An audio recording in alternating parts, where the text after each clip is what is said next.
बेगम साहिबा, अब भी मुजम्मिल साहिब का कहीं रिश्ता कर दें।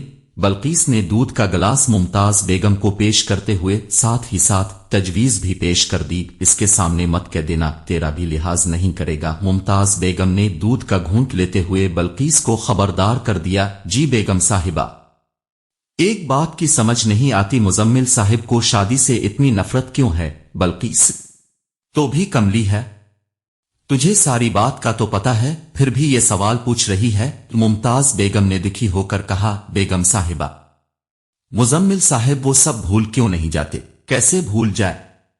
बल्कीस कैसे भूल जाए? मुमताज बेगम ने दूध का गिलास साइड टेबल पर रखा और बेड की टेक से सर लगाकर ठंडी सांस ली, जैसे अपनी अशल भूल गई है। इसकी हकीम साहिब ने मन्नी भी कर दी है। लड़का विलायत में होता है, सुना है 5-6 महीने बाद निकाह है। निकाह के बाद वो अशल के कागज साथ ले जाएगा। जैसे ही अशल के वीजे का बंदोबस्त होगा वो भी विलायत चली जाएगी। बल्कीस ने सारी तफसील बताई। मुजम्मिल उनसे मिला था। मुमताज बेगम ने पूछा, बाजला को? जी सही पता है, मैं तो औरतों ही की तरफ रही थी। हाँ याद आया, निकाह तो अपने हकीम साहिब ही ने पढ़वाया था। हकीम साहिब से तो मिला, आकिल और आशाल के बारे में जानता है? पता नहीं जी। बल्कीस ने ला इल्मी जाहिर की इबारात के साथ भेजा तो इसीलिए था कि उनके मुतालिक जान जाए। अब खुद क्यों नहीं बता देती? मैं इस बारे में बात करूं तो अलिफाटे कर चला जाता है, फिर कई दिन मेरे साथ भी मौत बनाए रखता है। मुमताज बेगम ने अफसुर्दगी से कहा। कमरे का दरवाजा खुला था और मुजम्मिल दरवाजे से बाहर मुमताज बेगम के सामने खड़ा था। मुमताज बेगम ने देखा तो मजीद बात नहीं की। मुजम्मिल अंदर आते हुए बोला, कौन मौत बनाकर रखता है? कोई नहीं, अपनी बल्कीस बासित की बात कर रही थी। मुमताज बेगम ने बात गोल कर दी।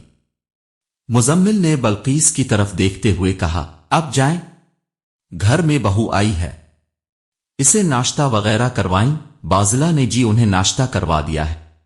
बेगम साहिबा का ख्याल रखने के लिए किसी को तो होना चाहिए था। मैं जाती हूं और बाजला को भेजती हूं कि वो आपका नाश्ता भी तैयार कर दे। बल्कीस जल्दी से चली गई। मैं रात को 2 दफा आया था, अब सो रही थी। मुजम्मिल ने अपनी दादी का हाथ अपने दोनों हाथों में लेते हुए बताया, अजीम जल्दी अलिफाटे गए? दादी ने पूछा, हाँ, मैंने इस्लामाबाद के लिए निकलना है। बासित के वलीमे में शिरकत नहीं करोगे? दादी ने सवाल किया। दादो, आपके कहने पर बारात के साथ चला गया था, ये काफी नहीं। मेरा ख्याल है जिंदगी में पहली बार तुमने किसी शाद छोटिये में शिरकत की है। आखिरी बार भी। मैं चलता हूं, मुझे देर हो रही है।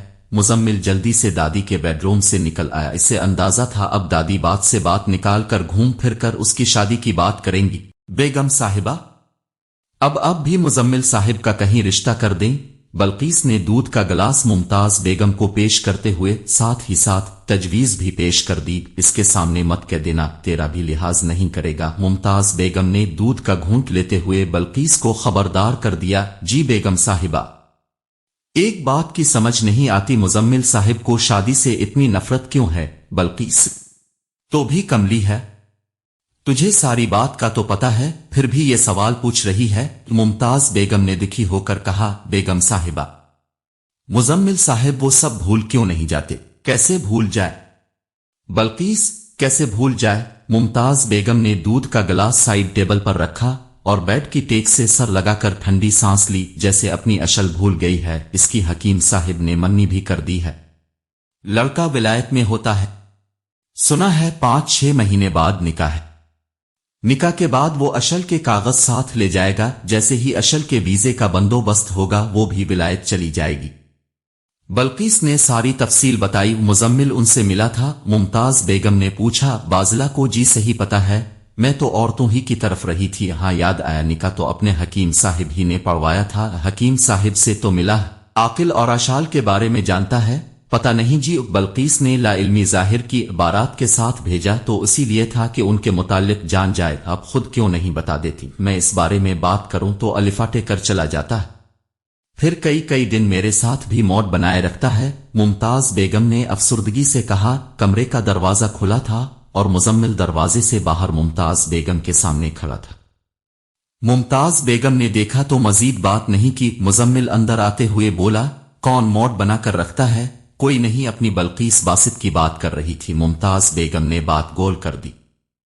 मुजम्मिल ने बल्कीस की तरफ देखते हुए कहा, अब जाएं, گھر میں بہو آئی ہے، اسے ناشتہ وغیرہ کروائیں؟ بازلہ نے جی انہیں ناشتہ کروا دیا ہے، بیگم صاحبہ کا خیال رکھنے کے لیے کسی کو تو ہونا چاہیے تھا، میں جاتی ہوں اور بازلہ کو بھیجتی ہوں کہ وہ آپ کا ناشتہ بھی تیار کر دے۔ بلقیس جلدی سے چلی گئی۔ میں رات کو 2 دفعہ آیا تھا، اب سو رہی تھی۔ مزمل نے اپنی دادی کا ہاتھ اپنے دونوں ہاتھوں میں لیتے ہوئے بتایا، عجیم جلدی الفاٹے گئے؟ دادی نے پوچھا۔ ہاں، میں نے اسلام آباد کے لیے نکلنا ہے، باسط کے ولیمے میں شرکت نہیں کرو گے؟ دادی نے سوال کیا۔ دادو، آپ کے کہنے پر بارات کے ساتھ چلا گیا تھا، یہ کافی نہیں؟ میرا خیال ہے زندگی میں پہلی بار تم نے کسی شاد چھوٹیے میں شرکت کی ہے، آخری بار بھی۔ میں چلتا ہوں، مجھے دیر ہو رہی ہے۔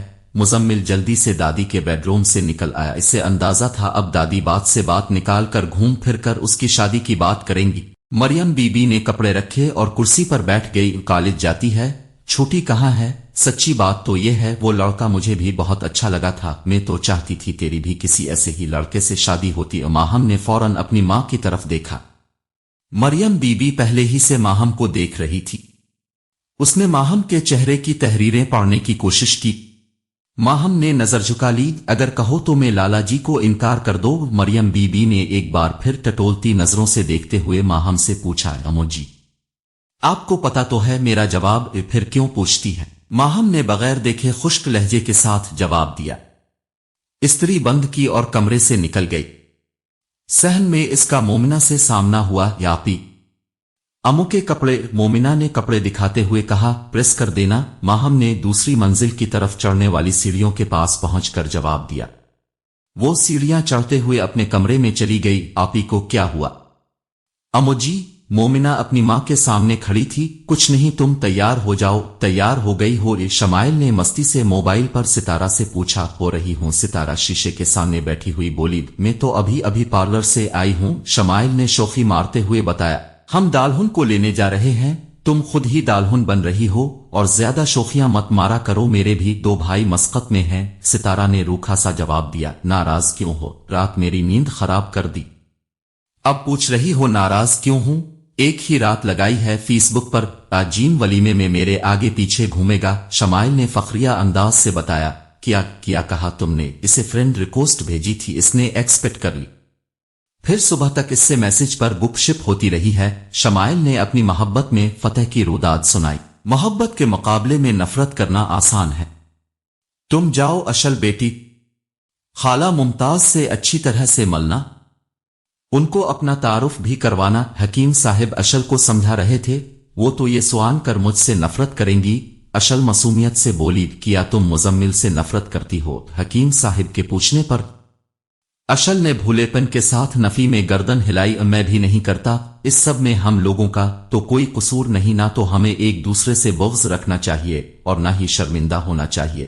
حکیم صاحب ولیمے پر جانے کے لیے اشل کو راضی کر رہے تھے، حکیم صاحب اور عروسہ خود جو نہیں جا رہے تھے، اس لیے اشل نے بھی جانے سے انکار کر دیا تھا۔ پر ابوا، میں آپ کو چھوڑ کر اکیلے کیسے جا سکتی ہوں؟ اشل نے الفالجے ہوئی آواز کے ساتھ جواب دیا۔ حکیم صاحب اور عروسہ نے ایک دوسرے کی طرف دیکھا۔ حکیم صاحب نے عروسہ کو بولنے کا اشارہ کیا۔ دیکھو اشل بیٹی، ہم تمہیں خود بھیج رہے ہیں۔ عروسہ نے شائستگی سے سمجھایا۔ لیکن اموا ہے، میں آپ کو چھوڑ کر کیسے جا سکتی ہوں؟ اشل اپنے فیصلے سے ٹس سے مس نہیں ہوئی۔ جیسے شادی کے بعد ہمیں چھوڑ کر چلی جاؤ گی؟ عروسہ نے عادات سے کہا۔ اموا ہے، آپ 2 الگ باتوں کو کیوں جوڑ رہی ہیں؟ یہ بات ہے تو میں آج ہی حارث سے کہہ دیتی ہوں کہ میں شادی کے بعد معراج کے ہی رہوں گی، مانچسٹر نہیں جاؤں گی۔ اشل نے خفگی سے کہا۔ جھگڑا تو مت کرو، آدیر آؤ میرے پاس، عروسہ مسکراتے ہوئے بولی۔ اشل الفاٹے کر عروسہ کے پاس گئی۔ عروسہ نے اس کی پیشانی چومی اور اسے اپنے پہلو میں بٹھا لیا۔ حکیم صاحب نے دیکھا تو بولے، اشل بیٹی، جہاں بات مان لی جائے وہاں جھگڑا ختم ہو جاتا ہے۔ اشل نے غور سے حکیم صاحب کی طرف دیکھا جن کے چہرے پر سنجیدگی تھی۔ وہ سنجیدگی سے دوبارہ بولے، ضد چھوڑو اور تیار ہو جاؤ۔